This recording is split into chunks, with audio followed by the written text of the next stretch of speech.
Hi guys, আজ সকালটা শুরু করছি চা আর বিস্কুট দিয়ে। কারণ আজকে মুড়ি খেতে একদম ইচ্ছা করছিল না। তারপরে আমার দেখো কিছুগুলো জামা কাপড় ছিল, অনেক দিন ধরে বৃষ্টি হচ্ছে বলে কাচাই হচ্ছিল না, সেই জন্য এগুলো ভিজিয়ে দিলাম। আর বাড়িতে কিছুগুলো জামা কাপড় ছিল যেগুলো ভিজে ছিল, যেগুলো আমরা প্রত্যেকদিন পরি, সেইগুলোই আজকে ছাদে মেলতে গেলাম। কারণ হালকা হালকা আজকে রোদ করেছে, মেঘ করে আছে কিন্তু রোদটাও করেছিল, তাই জামাগুলো মেলে দিলাম। তারপরে নিচে এসে আমার খিদে পেয়ে গেছিলো, তাই আমি মুড়ি খাবো ভাবছিলাম। তাই আমি দুধ আর বাড়িতে কলা ছিল তাই কলা মুড়ি খাচ্ছি। এখানে দুধ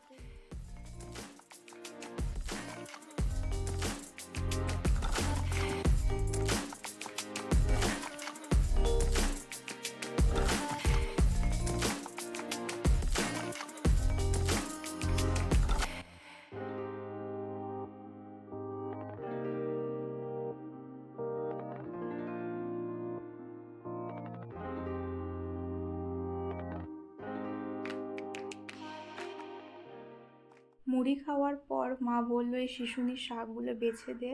তারপরে আমার খুব খিদে পেয়েছিল। আগের ভিডিওতে দেখিয়েছিলাম মা এটা বানিয়েছে সাত্বিক লাড্ডু, তাই ওটাই খেলাম।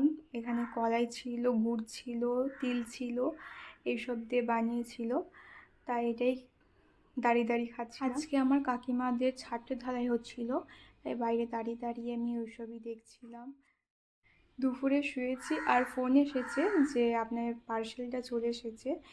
আর এটাই ছিল, আমি একটা ফোন কভার অর্ডার দিয়েছিলাম, ওইটাই এসেছে। এটা হলো আমাদের সিনচ্যান। তারপরে সন্ধ্যের সময় মা আলু পকোড়া করেছিল আর চা ছিল, বাস এটাই।